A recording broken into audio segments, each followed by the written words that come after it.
Okay, this is the second video for Devin. Now, that last video was kind of long, sorry about that, if you're even watching this one.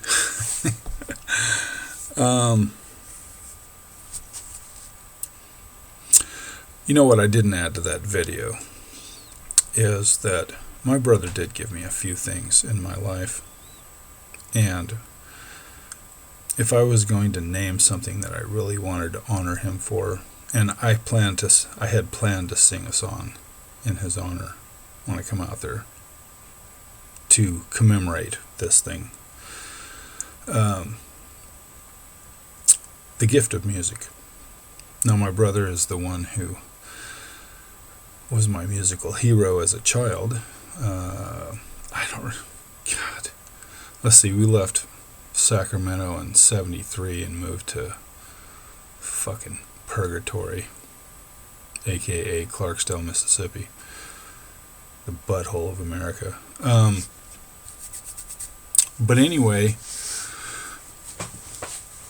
we lived in I still remember the address, 7809 Schrader Circle, in South Sacramento. Anyway, in the burbs. But I remember waking up to music.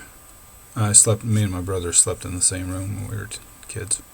And he had a clock radio, and he would wake up to the music in the morning. It seemed like it was 6 o'clock, but who knows?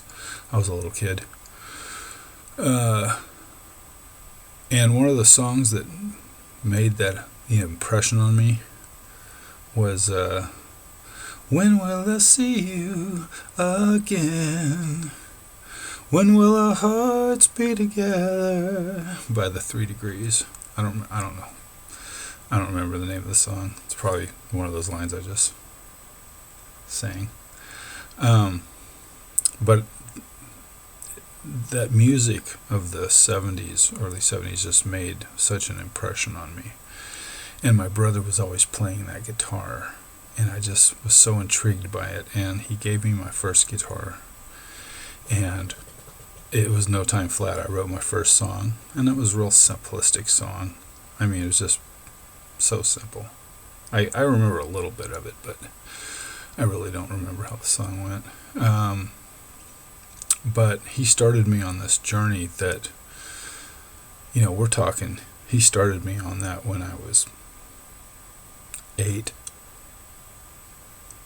And I just turned 57, March the 6th.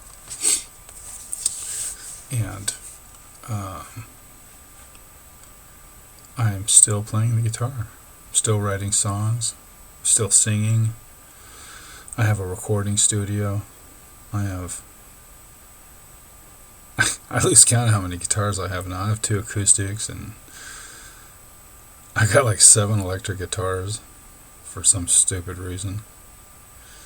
I have like 5 tube amps of all kinds of shit for playing, recording, for live playing, for studio. I've got, all this stuff came about because of him. Now, my mom was a lover of music, but she was just, she was a lover, what do you call that,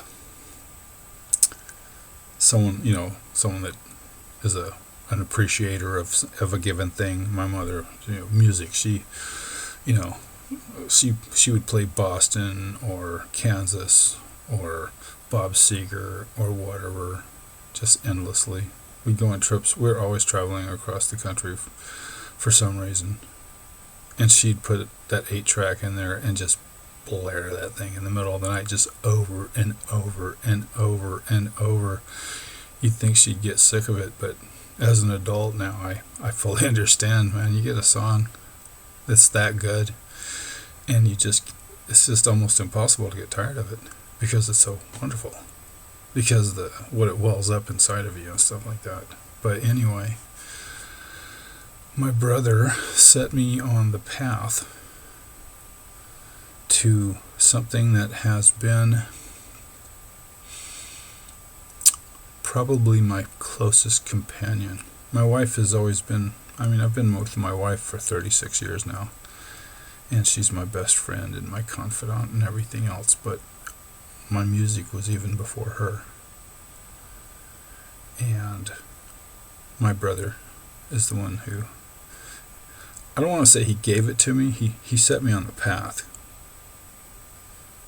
But I also, I was intrigued that he could pluck those strings the way he did, and that sound would come out, and it was so pleasing. And I remember going to, I don't know what school it was he was going to when he was a teenager, and I don't think it was Thor, I think it was some other guy, that they played music together, and I remember them playing some kind of classical music. I remember they did Classical Gas, which that was one of their favorites back then. But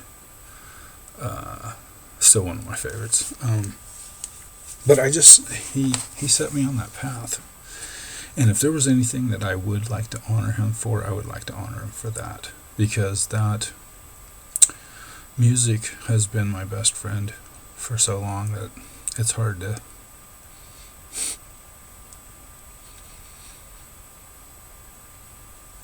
remember the day it started. Like that song, American Pie. I can't even remember the line now. I can't remember something about the day the music died. Anyway, for me it was the day that music came alive. He's the one who caused me to listen to these songs, probably because of that stupid clock radio, but these songs would just grab me. The lyrics, the stories in the lyrics, and the music, how they would make those sounds. It was just, wow. Didn't know how to do it, but I knew that's what I wanted to do. And I have been singing and playing the guitar and a little bit of playing the piano, playing the bass. I've been in bands. I have plenty of songs that I've recorded. I've never done anything professionally. Don't know that I ever will, but anyway.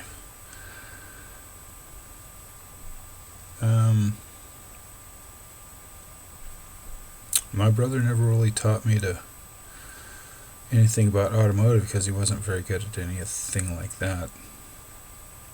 He kind of created the interest in electronics.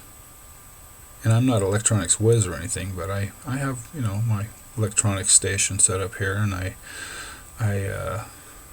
don't do it very often, but I do my own repairs on my amplifiers and my guitars and stuff like that.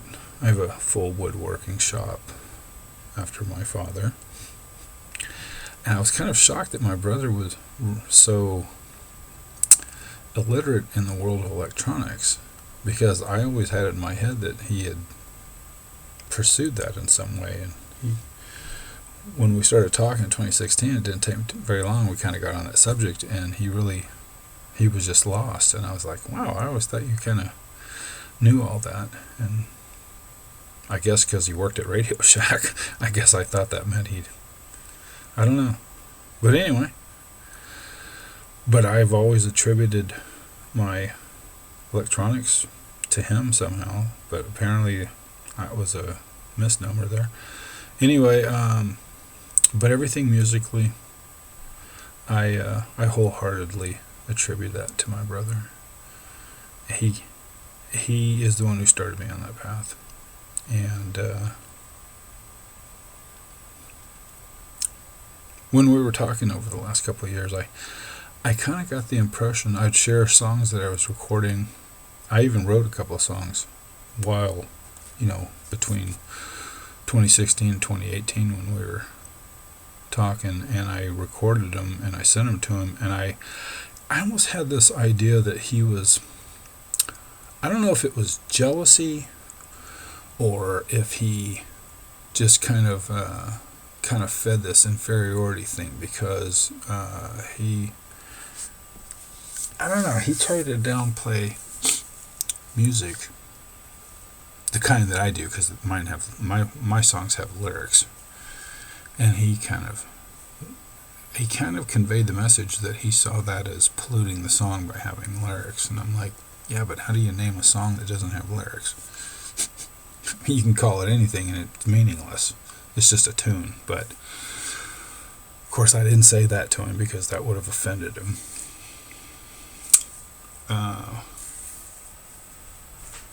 I don't know. The one observation I will say is that,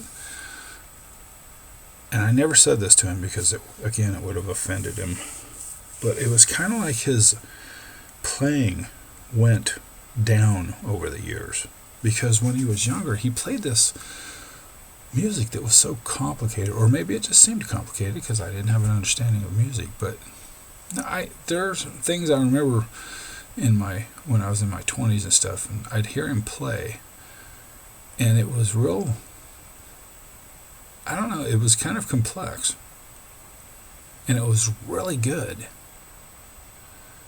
But the stuff that, everything he presented, 2016 and after, was this real, almost elevator music.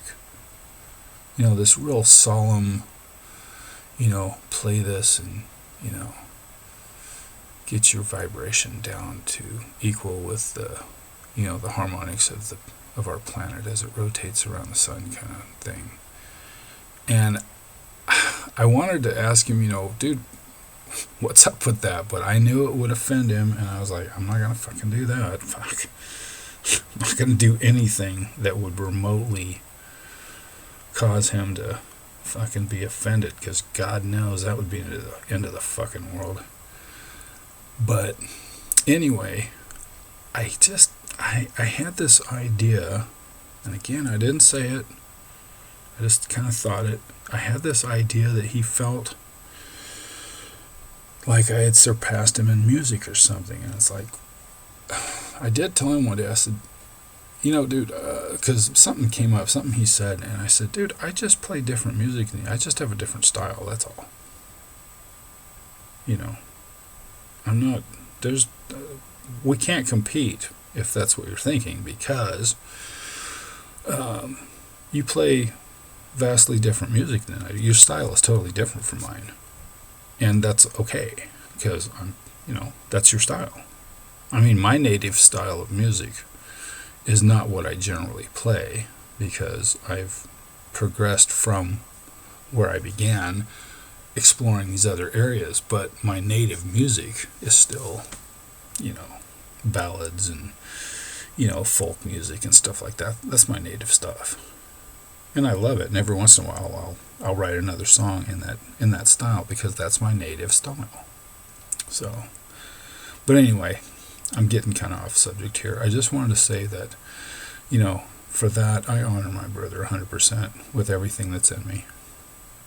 Aside from his fucking prick bullshit, okay? I fully acknowledge that he is the one who set me on that path, and I honor his memory for that.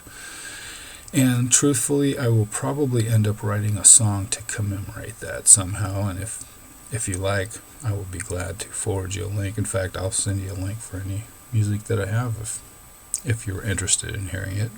If not, it's okay. It's not going to hurt my feelings or anything. But if I do follow through, and I'm sure I will, write a song that commemorates my brother instilling that love for music in me, I will be sure to send that to you, and you can choose to listen to it or not, and that'd be perfectly fine. So anyway, I didn't want to be totally negative about my brother, although he gave me plenty of things to be negative about, but I do honor him for that, because he's the one who made that happen. And I've always been very thankful. I told him that